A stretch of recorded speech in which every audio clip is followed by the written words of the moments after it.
Bismillahirrahmanirrahim. Assalamualaikum warahmatullahi wabarakatuh. Alhamdulillahirrabbilalamin. Allahumma salli ala Sayyidina Muhammadin wa ala alihi wa sahbihi wa salim ajmain. Alhamdulillah, kami dari Yayasan Rubatul Khairat Kota Ternate di bawah pimpinan Al-Habib Abdurrahman bin Kamil As-Sagaf.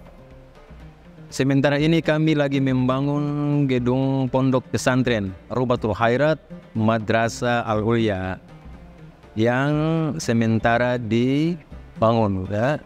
Gedung lantai 3. Kami sangat membutuhkan dana infak dan sedekah dari jamaah bapak-bapak dan ibu-ibu.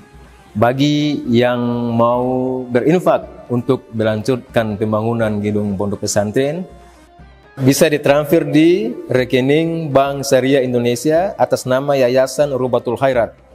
Nomor rekening 723563956. Terima kasih.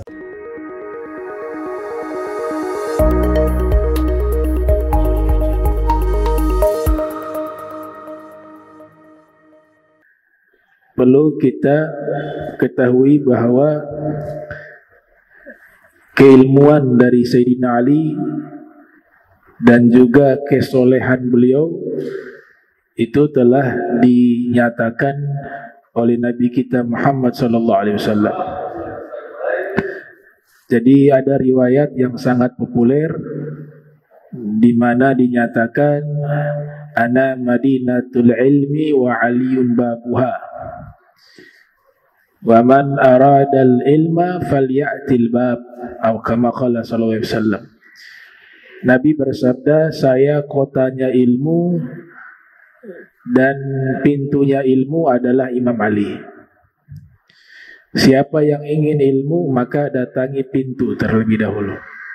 Falyatil bab atau kama qala sallallahu alaihi wasallam. Hadis ini penilaian dari kalangan para ulama ahli hadis berbeda satu dengan yang lain.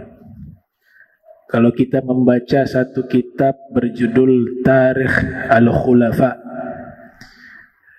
yang ditulis oleh Imam Jalaluddin As-Suyuti yang lahir tahun 849 Hijriah,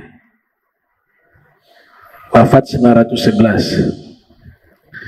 Al-Imam Suyuti dalam kitab Tarikhul Khulafa, di situ jelas beliau nyatakan bahwa hadis tersebut derajat hasan menurut Imam Suyuti. Menurut Al-Imam Al-Hakim yang lahir tahun 321 Hijriah, wafat 405 Hijriah, beliau mengatakan riwayat hadis tersebut sahih. Dan menurut Al-Imam Ibnu Jauzi Al-Baghdadi yang lahir tahun 510 Hijriah, di dalam kitab Al-Mawdu'at, kumpulan hadis-hadis palsu, beliau mengatakan riwayat tersebut riwayat palsu. Berarti ada 3 penilaian. Ada yang mengatakan hasan, yaitu Imam Suyuti. Ada yang menyatakan sahih, Al-Imam Al-Hakim. Dan ada yang menyatakan riwayat ini riwayat yang palsu, yaitu menurut Ibnu Jauzi Al-Baghdadi. Akan tetapi ulama mutaakhir, Al-Muhaddits As-Sayyid Ahmad Al-Kummari, beliau membuat satu penelitian khusus terkait hadis tersebut. Dan kesimpulannya beliau menyatakan dari hasil riset dan penelitian beliau bahwa hadis tersebut adalah hadis yang sangat sahih. Bahkan derajatnya hampir masuk ke derajat mutawatir. Itu beliau tuangkan di dalam kitab yang beliau tulis berjudul Fathul Malikil Ali. Jadi hadis tersebut hadis yang sahih. Nah, kisah Ashabul Kahfi yang diriwayatkan oleh Imam Ali bin Abi Thalib karramallahu wajhahu. Ini termasuk riwayat yang sangat terperinci di dalam menceritakan Ashabul Kahfi, dan tidak ada sejarawan manapun yang bisa menerangkan secara detail, secara terperinci sebagaimana yang diterangkan oleh Amirul Mukminin Imam Ali bin Abi Thalib, khususnya riwayat tentang Ashabul Kahf. Kami ambil dari kitab Fadail Al-Khamsah Minas Sihahi Sittah yang ditulis oleh As-Sayyid Murtada Al-Fairus Abadi. Jadi sudah diterjemahkan ya. Sudah diterjemahkan, jadi kita tabarukan hanya membaca. Kita ngambil barokah riwayat dari Al-Imam Ali bin Abi Thalib. Ada hal yang menarik kalau membaca sanad dalam ilmu hadis. Kalau periwayatnya makin sedikit derajat hadisnya itu sampai kepada Nabi, maka dikatakan itu sebagai sanad yang tinggi, as-sanadul ali namanya. Kalau periwayatnya makin banyak meriwayatkan hadis, artinya jarak orang yang meriwayatkan hadis atau ulama yang meriwayatkan hadis kepada Nabi Muhammad, berarti makin jauh jarak waktunya dengan Nabi Muhammad, disebut dengan as-sanad an-nazil. Tapi untuk masalah tabarukan, para ulama lebih memilih sanad yang nazil, yang para periwayatnya banyak. Untuk kenapa? Untuk lebih banyak barokah yang kita dapati, karena lebih banyak menyebut orang-orang soleh yang meriwayatkan hadis Nabi Muhammad SAW. Nah, riwayat ini Imam Ali fir riwayah di masa khilafah Sayyidina Umar bin Khattab. Ada pendeta datang. Kemudian pendeta bertanya tentang Ashabul Kahf, tapi bahasanya bertanya tentang pemuda-pemuda yang ada menghuni satu goa di masa dahulu. Maka dipanggillah Sayyidina Ali bin Abi Thalib untuk menjawab pertanyaan pendeta Yahudi. Ketika Sayyidina Ali bertemu dengan pendeta Yahudi tersebut, beliau mengatakan, tanyakanlah apa saja yang kau inginkan. Itu pernyataan Al-Imam Ali. Saluni qabla an tafkhuruni. Dalam riwayat seringkali Sayyidina Ali mengatakan, tanyakanlah kepadaku semua ilmu sebelum kalian kehilangan aku. Maka pendeta menjawab, coba terangkan kepadaku tentang sejumlah orang yang pada zaman dahulu sudah mati selama 309 tahun. Kemudian dihidupkan kembali oleh Allah. Bagaimana hikayat tentang mereka itu? Tanya pendeta tadi. Al-Imam Ali menjawab, hai pendeta Yahudi, mereka itu ialah para penghuni goa. Hikayat tentang mereka itu sudah dikisahkan oleh Allah Subhanahu wa ta'ala kepada Rasulnya. Jika engkau mau, akan kubacakan kisah mereka itu yang ada di dalam surat Al-Kahf. Itu cerita sudah ada, tapi tidak diceritakan secara terperinci di surat Al-Kahfi. Jika engkau mau, aku akan bacakan, kata Sayyidina Ali, yaitu bacakan surat Al-Kahfi yang di situ ada potongan kisah Ashabul Kahf. Pendeta Yahudi itu menjawab atau menyahut, aku sudah banyak mendengar tentang Al-Quran kalian itu. Jika engkau memang benar-benar tahu, coba sebutkan nama-nama mereka, nama ayah-ayah mereka, nama kota mereka, nama raja mereka, nama anjing mereka, nama gunung serta goa mereka, dan semua kisah mereka dari awal sampai akhir. Maka Imam Ali bin Abi Thalib kemudian membetulkan duduknya, menekuk lutut ke depan perut, lalu ditopangnya dengan burdah yang diikatkan ke pinggang. Lalu beliau berkata, "Hai saudara Yahudi, Muhammad Rasulullah sallallahu alaihi wasallam, kekasihku telah menceritakan kepadaku bahwa kisah ini terjadi di negeri Romawi, di sebuah kota bernama Abhesus, atau disebut juga dengan nama Tarsus. Tetapi nama kota itu pada zaman dahulu ialah Abhesus. Baru setelah Islam datang, kota itu berubah nama menjadi Tarsus. Tarse sekarang terletak di dalam wilayah Turki. Kota itu ada di wilayah Turki. Penduduk negeri itu dahulunya mempunyai seorang raja yang baik. Setelah raja itu meninggal dunia, berita kematiannya didengar oleh seorang raja bernama Digianius. Dia seorang raja kafir yang amat congkak dan zalim. Ia datang menyerbu negeri itu dengan kekuatan pasukannya, dan akhirnya berhasil menguasai kota Abhesus. Olehnya kota itu dijadikan ibu kota kerajaan. Lalu dibangunlah sebuah istana. Baru sampai di situ, keterangan dari Sayyidina Ali, pendeta Yahudi yang bertanya itu berdiri. Pendeta Yahudi yang bertanya itu berdiri, terus bertanya, "Jika engkau benar-benar tahu, coba terangkan kepadaku bentuk istana itu. Bagaimana serambi dan ruangan-ruangannya?"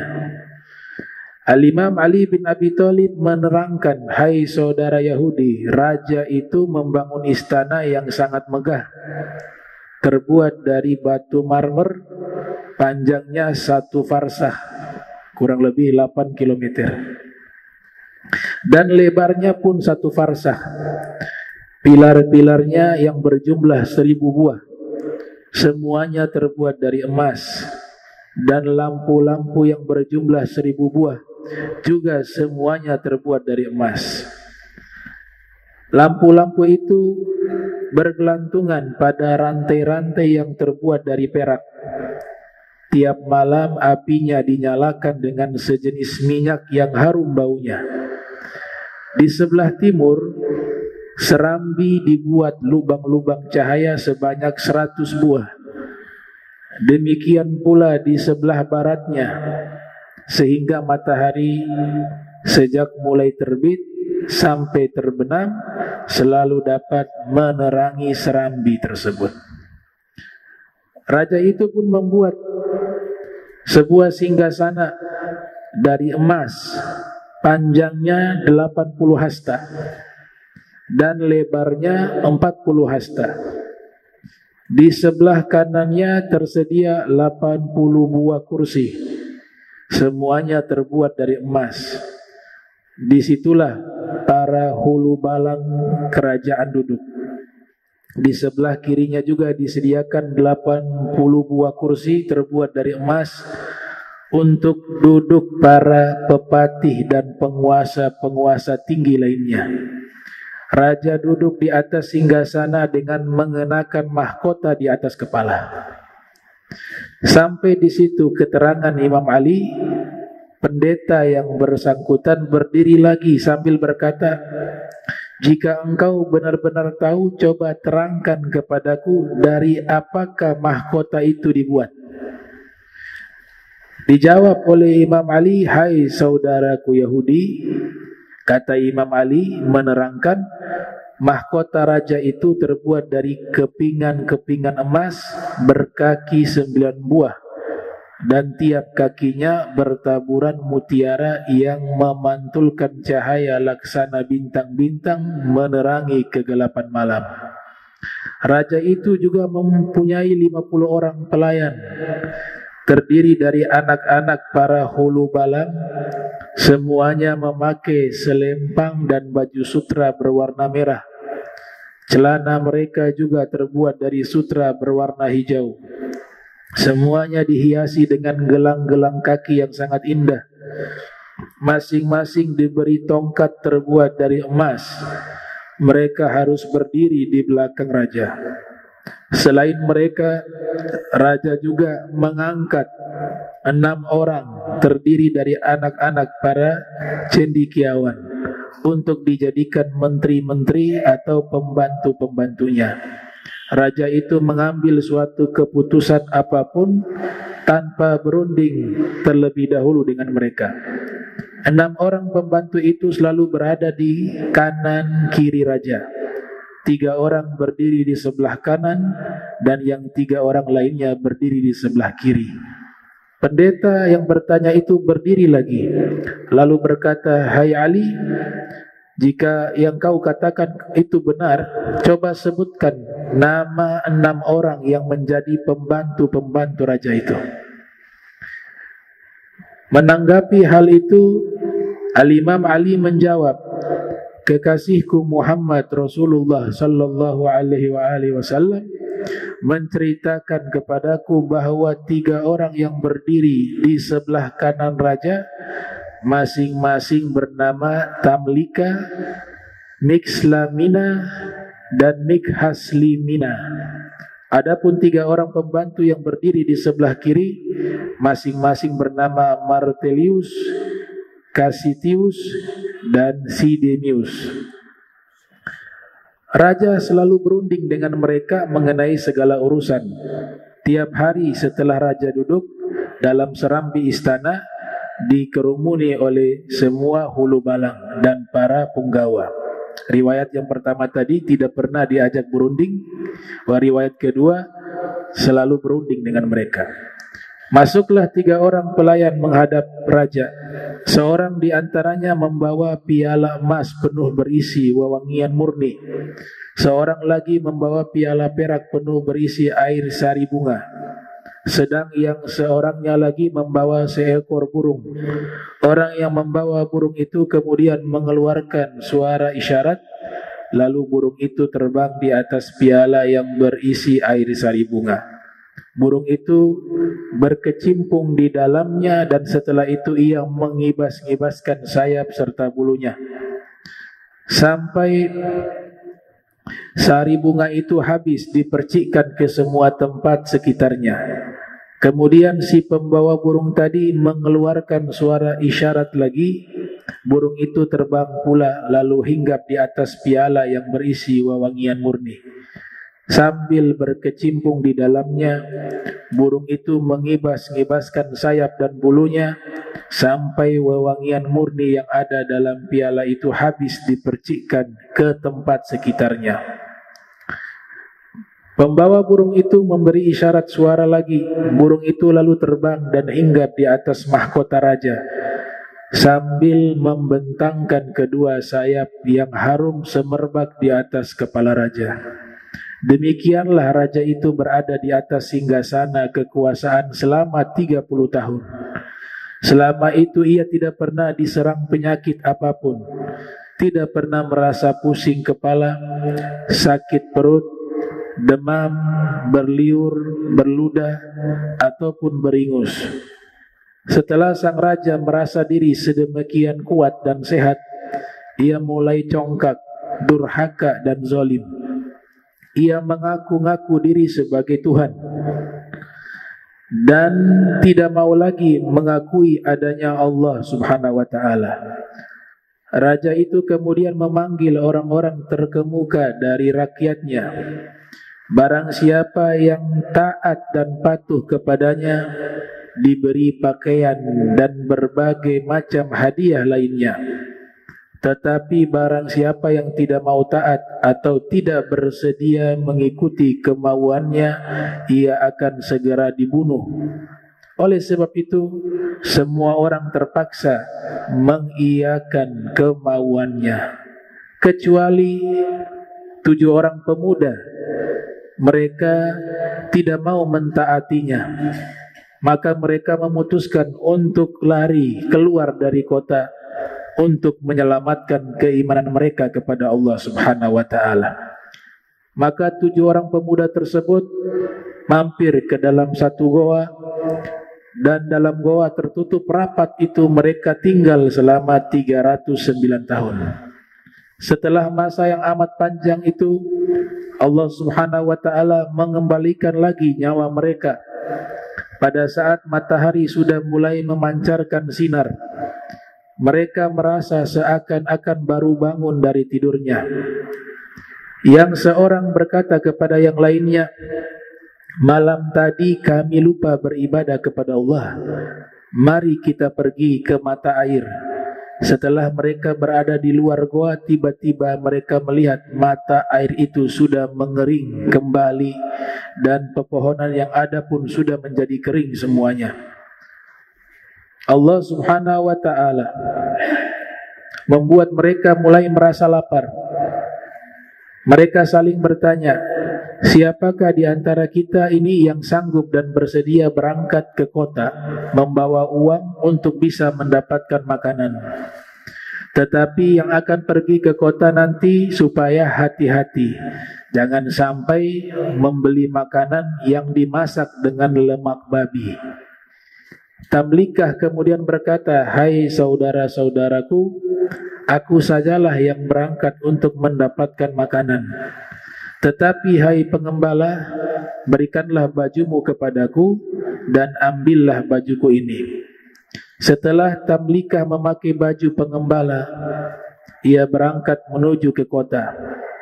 Sepanjang jalan ia melewati tempat-tempat yang sama sekali belum pernah dikenalinya, melalui jalan-jalan yang belum pernah diketahui. Setibanya dekat pintu gerbang kota, ia melihat bendera hijau berkibar di angkasa bertuliskan tiada Tuhan selain Allah dan Isa adalah Ruhullah. Tamlika berhenti sejenak memandang bendera itu sambil mengusap-ngusap mata. Lalu berkata seorang diri, kusangka aku ini masih tidur. Setelah agak lama memandang dan mengamati bendera itu, ia meneruskan perjalanan memasuki kota. Dilihatnya banyak orang sedang membaca Injil. Injil yang asli menggunakan bahasa Suryani. Ia berpapasan dengan orang-orang yang belum pernah dikenal. Setibanya di sebuah pasar, ia bertanya kepada seorang penjual roti, hai tukang roti, apakah nama kota kalian ini? Maka dijawab, Abhesus, sahut penjual roti itu. Siapakah nama raja kalian? Tanya Tamlikah lagi. Dijawab, Abdurrahman, jawab penjual roti. Kalau yang kau katakan itu benar, kata Tamlikah, urusanku ini sungguh aneh sekali.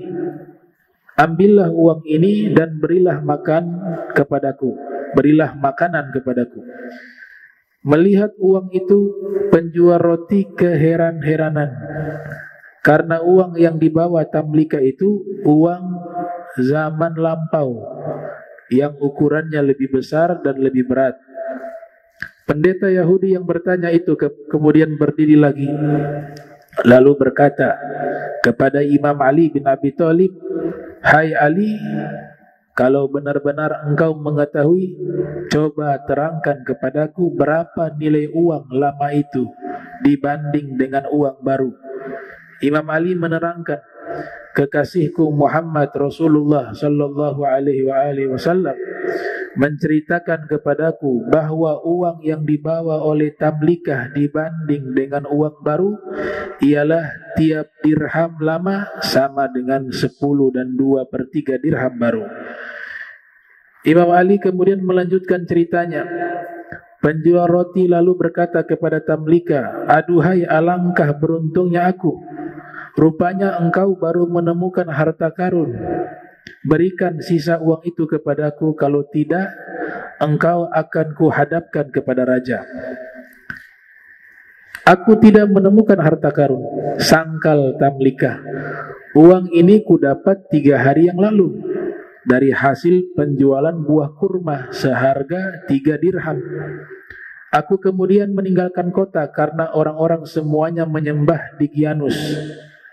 Penjual roti itu marah, lalu berkata, "Apakah setelah engkau menemukan harta karun masih juga tidak rela menyerahkan sisa uangmu itu kepadaku?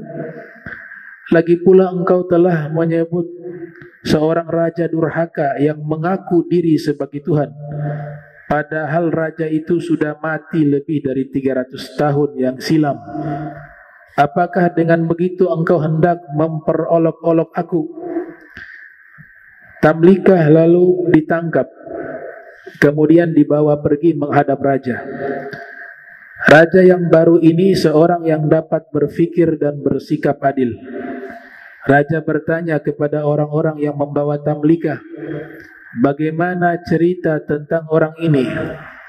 "Dia menemukan harta karun," jawab orang-orang yang membawanya. Kepada Tamlikah, raja berkata, "Engkau tak perlu takut. Nabi Isa alaihissalam memerintahkan supaya kami hanya memungut 1/5 saja dari harta karun itu." Dalam hukum Islam itu namanya rikos, zakat rikos. Zakat barang temuan masa lampau berupa emas dan perak. "Serahkanlah yang 1/5 itu kepadaku dan selanjutnya engkau akan selamat." Tamlika menjawab, "Baginda, aku sama sekali tidak menemukan harta karun. Aku adalah penduduk kota ini." Raja bertanya sambil keheran-heranan, "Engkau penduduk kota ini?" "Iya, benar," sahut Tamlika. "Adakah orang yang kau kenal?" tanya raja lagi. "Iya, ada," jawab Tamlika. "Coba sebutkan siapa namanya," perintah raja. Tamlika menyebut nama-nama kurang lebih 1000 orang, tetapi tak ada satupun nama yang dikenali oleh raja atau oleh orang lain yang hadir mendengarkan.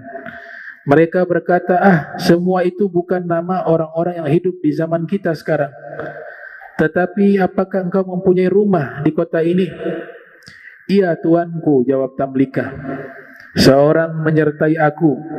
Raja kemudian memerintahkan beberapa orang menyertai Tamlikah pergi. Oleh Tamlikah mereka diajak menuju ke sebuah rumah yang paling tinggi di kota itu. Setibanya di sana, Tamlikah berkata kepada orang yang mengantarkan, "Inilah rumahku." Pintu rumah itu lalu diketuk. Keluarlah seorang lelaki yang sudah sangat lanjut usia. Sepasang alis di bawah keningnya sudah sedemikian putih dan mengkerut hampir menutupi mata karena sudah terlampau tua. Ia terperanjat ketakutan, lalu bertanya kepada orang-orang yang datang, "Kalian ada perlu apa?" Utusan raja yang menyertai Tamlika menyahut, "Orang muda ini mengaku rumah ini adalah rumahnya." Orang tua itu marah, memandang kepada Tamlika. Sambil mengamat-ngamati, ia bertanya, "Siapa namamu?" Dijawab, "Aku Tamlika, anak Filistin." Orang tua itu lalu berkata, "Coba ulangi lagi." Tamlika menyebut lagi namanya. Tiba-tiba orang tua itu bertekuk lutut di depan kaki Tamlika sambil berucap, "Ini adalah datukku. Demi Allah, ia salah seorang di antara orang-orang yang melarikan diri dari Dicyanus, raja yang durhaka." Kemudian diteruskannya dengan suara haru, "Ia lari berlindung kepada yang maha perkasa, pencipta langit dan bumi, Nabi kita Isa alaihissalam. dahulu telah memberitahukan kisah mereka kepada kita dan mengatakan bahwa mereka itu akan hidup kembali. Peristiwa yang terjadi di rumah orang tua itu kemudian dilaporkan kepada raja. Dengan menunggang kuda, raja segera datang menuju ke tempat Tamlika yang sedang berada di rumah orang tua tadi. Setelah melihat Tamlika, raja segera turun dari kuda. Oleh raja, Tamlika diangkat ke atas pundak, sedangkan orang banyak beramai-ramai menciumi tangan dan kaki Tamlika sambil bertanya-tanya, "Hai Tamlika, bagaimana keadaan teman-temanmu?" Kepada mereka, Tamlika memberitahu bahwa semua temannya masih berada di dalam goa. Pada masa itu kota Abhesus diurus oleh dua orang bangsawan istana, seorang beragama Islam dan seorang lainnya lagi beragama Nasrani. Dua orang bangsawan itu bersama pengikutnya masing-masing pergi membawa Tamlika menuju ke goa. Demikian Imam Ali melanjutkan ceritanya. Yang dimaksud agama Islam mengikuti ajaran Nabi yang asli. Yang Nasrani yang dimaksud di sini sudah ada penyimpangan. Teman-teman Tamlika semuanya masih berada di dalam goa. Setibanya dekat goa, Tamlika berkata kepada dua orang bangsawan dan para pengikut mereka, "Aku khawatir kalau sampai teman-temanku mendengar suara tapak kuda atau gemerciknya senjata, mereka pasti menduga Dicyanus datang dan mereka bakal mati semua. Oleh karena itu kalian berhenti saja di sini. Biarlah aku sendiri yang akan menemui dan memberitahu mereka." Semua berhenti menunggu dan Tamlika masuk seorang diri ke dalam goa. Melihat Tamlika datang, teman-temannya berdiri kegirangan dan Tamlika dipeluknya kuat-kuat. Kepada Tamlika mereka berkata, "Puji dan syukur bagi Allah yang telah menyelamatkan dirimu dari Dicyanus." Tamlika menungkas, "Ada urusan apa dengan Dicyanus? Tahukah kalian sudah berapa lamakah kalian tinggal di sini?" "Kami tinggal sehari atau beberapa hari saja," jawab mereka. "Tidak," sangkal Tamlika, "kalian sudah tinggal di sini selama 309 tahun. Dicyanus sudah lama meninggal dunia. Generasi demi generasi sudah lewat, silih berganti, dan penduduk kota itu sudah beriman kepada Allah yang Maha Agung. Mereka sekarang datang untuk bertemu dengan kalian." Teman-teman Tamlika menyahut, "Hai Tamlika, apakah engkau hendak menjadikan kami ini orang-orang yang menggemparkan seluruh jagat? Lantas apa yang kalian inginkan?" Tamlika balik bertanya, "Angkatlah tanganmu ke atas dan kami pun akan berbuat seperti itu juga," jawab mereka.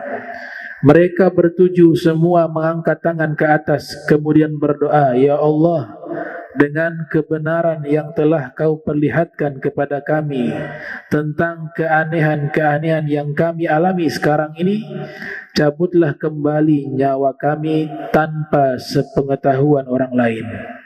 Allah Subhanahu wa ta'ala mengabulkan permohonan mereka, lalu memerintahkan malaikat maut mencabut kembali nyawa mereka.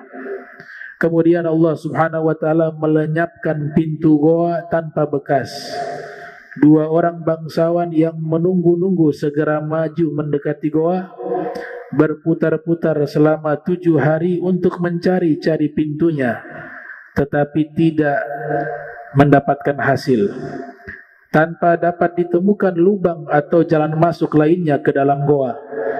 Pada saat itu dua orang bangsawan tadi menjadi yakin tentang betapa hebatnya kekuasaan Allah Subhanahu wa ta'ala.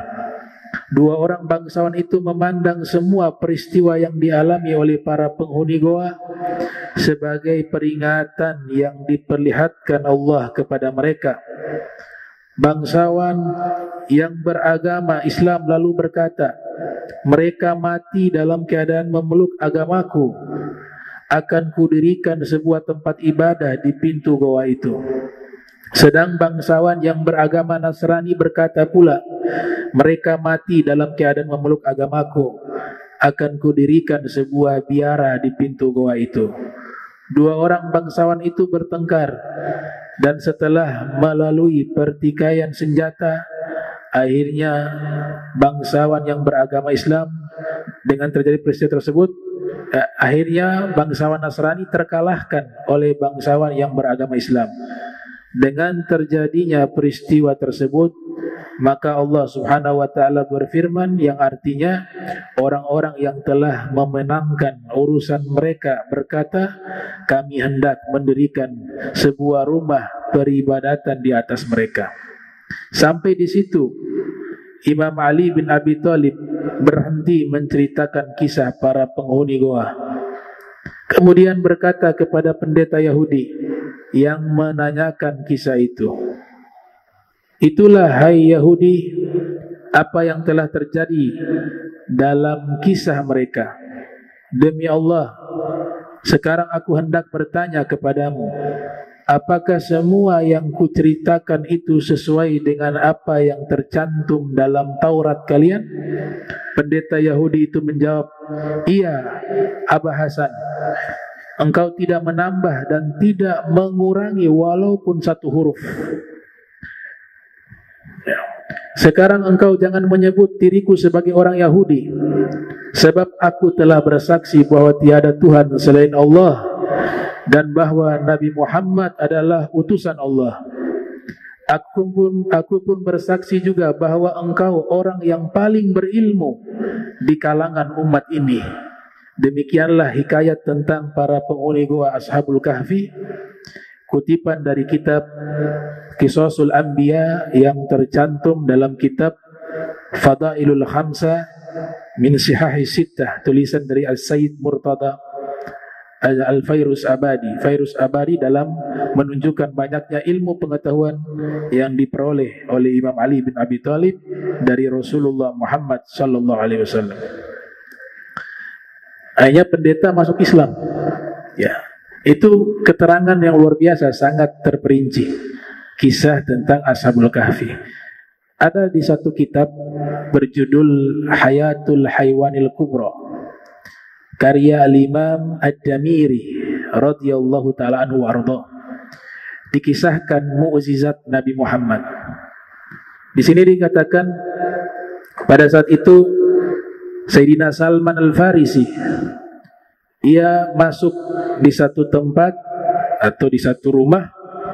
Di situ ada berkumpul beberapa orang sahabat, yaitu Sayyidina Abu Bakar, Sayyidina Umar, Sayyidina Utsman.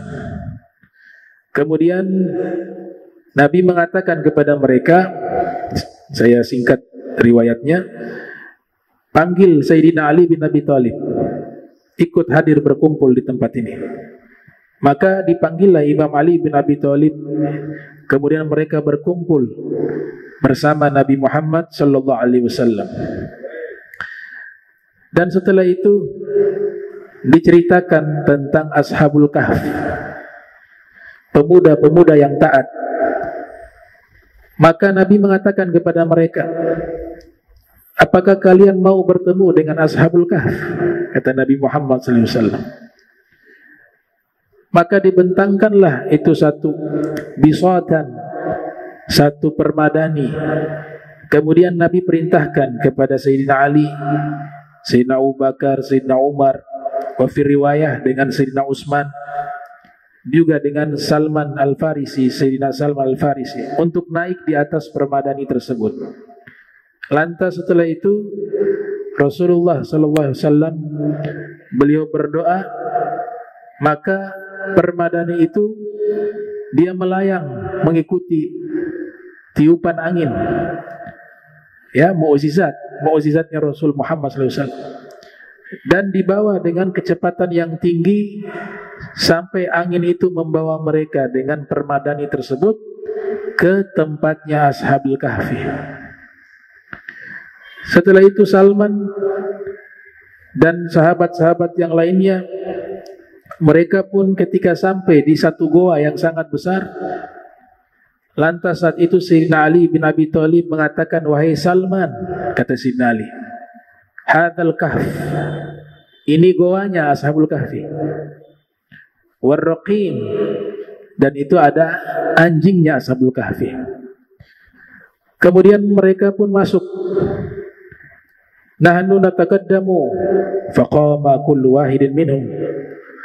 Ketika mereka masuk di pintu goa tersebut atau di bagian depan goa, mereka sholat dulu 2 rakaat. Selesai sholat 2 rakaat, berdoa. Kemudian Sayyidina Ali bin Abi Thalib menyerukan, ya ashabal kahf, wahai ashabul kahfi. Salman Al-Farisi menyerukan, wahai ashabul kahfi. Tidak ada jawaban. Kemudian Sayyidina Ali juga memerintahkan beberapa sahabat yang ikut memanggil Ashabul Kahfi, juga tidak terdengar suara jawaban di dalam goa. Sampai akhirnya Sayyidina Ali mendapat giliran memanggil Ashabul Kahfi, maka di saat itulah terdengar panggilan suara, ya Ashabul Kahfi, fasohal kahf wasohal qaum min dakhilihi bitalbiyah. Ketika dipanggil, wahai Ashabul Kahfi, oleh Amirul Mukminin Ali bin Abi Thalib, maka saat itu terdengar suara di dalam goa. Sekelompok manusia, mereka berteriak dengan panggilan talbiyah, labbaik. Talbiyah panggilan jawaban, labbaik, kami menjawab panggilanmu. Faqala Amirul Mukminin, maka Sayyidina Ali berkata, wahai segenap pemuda yang telah beriman kepada pencipta mereka, lalu Allah tambahkan kepada mereka petunjuk, maka mereka pun berkata, kepadamu salam wahai saudaranya Rasulullah Muhammad SAW, dan juga kepada sahabat-sahabatmu. Kami telah mendapatkan wasiat sebelumnya dari Nabi Isa alaihissalam lewat murid-muridnya, bahwa kami akan bertemu dengan orang-orang terdekat dari Nabi akhir yang diutus oleh Allah, yaitu Nabi Muhammad sallallahu alaihi wasallam. Dan kami sudah menyatakan keimanan kepada Nabi Muhammad sallallahu alaihi wasallam, dan juga kami diperintahkan untuk mencintai seluruh orang-orang terdekat, termasuk dirimu wahai Amirul Mukminin Ali bin Abi Thalib. Maka tatkala saat itulah mereka berkata kepada Salman, ya Aba Abdillah, wahai Aba Abdillah, kamu sudah mendengar apa yang telah disampaikan oleh Ashabul Kahfi. Faqalu ya Abul Hasan, maka mereka Ashabul Kahfi juga berkata, wahai Abul Hasan, dikenali namanya Sayyidina Ali. Kata Ashabul Kahfi, ya Abul Hasan itu artinya bapaknya Hasan, putra dari Imam Ali. Wahai Abul Hasan, kalau begitu kita sudah bertemu. Kata Sayyidina Ali, saya bersama beberapa sahabat Nabi, ada Sayyidina Abu Bakar, Umar, Sayyidina Umar, Sayyidina Utsman, wa Salman. Kami sudah menyaksikan bagaimana mukjizatnya Nabi Muhammad SAW. Kami bisa bertemu dengan kalian. Maka sampai di sini saja pertemuan kita. Kemudian mereka berdoa. Lantas angin tadi membawa kembali permadani yang mereka naiki, kembali akhirnya sampai ke kota Madinah. Dan akhirnya mereka pun kembali ke kota Madinah dan bertemu dengan Nabi Muhammad SAW. Lalu dikisahkan pertemuan mereka itu kepada Rasulullah SAW. Maka dikatakan, hadza habibi Jibril alaihissalam akhbarani bihi. Kisah kalian sudah disampaikan kepada saya terlebih dahulu oleh malaikat Jibril. Saya sudah tahu kisah tersebut. Maka sekarang kita lihat bagaimana pemuda-pemuda yang taat tersebut, mereka diabadikan oleh Allah Subhanahu wa taala dengan nama yang indah, nama yang baik di dalam Al-Qur'an. Nah, ini ringkasan dari kisah Ashabul Kahfi. Mudah-mudahan kita bisa berkumpul dengan mereka di yaumil qiyamah bersama Rasulullah Muhammad sallallahu alaihi wasallam, bersama Imam Ali wa Ashabul Kahfi wa auliya wa salihin. Insyaallah, amin ya rabbal alamin. Bismillahirrahmanirrahim. Alhamdulillahi rabbil alamin. Allahumma shalli wa sallim ala sayyidina Muhammad sayyidina Muhammad. Allahumma jam'ana hadza jam'an marhuma wa tafarraqan min ba'di tafarruqan ma'asuma wa la tajal minna wal ladina syakila mahruma. Subhanaka wa bihamdika asyhadu an astaghfiruka wa atubu ilaik. Wa sallallahu alaihi wasallam Muhammadin wa ala alihi wa sahbihi wa baraka wasallam. Wa lakum minkum wassalamu alaikum warahmatullahi wabarakatuh.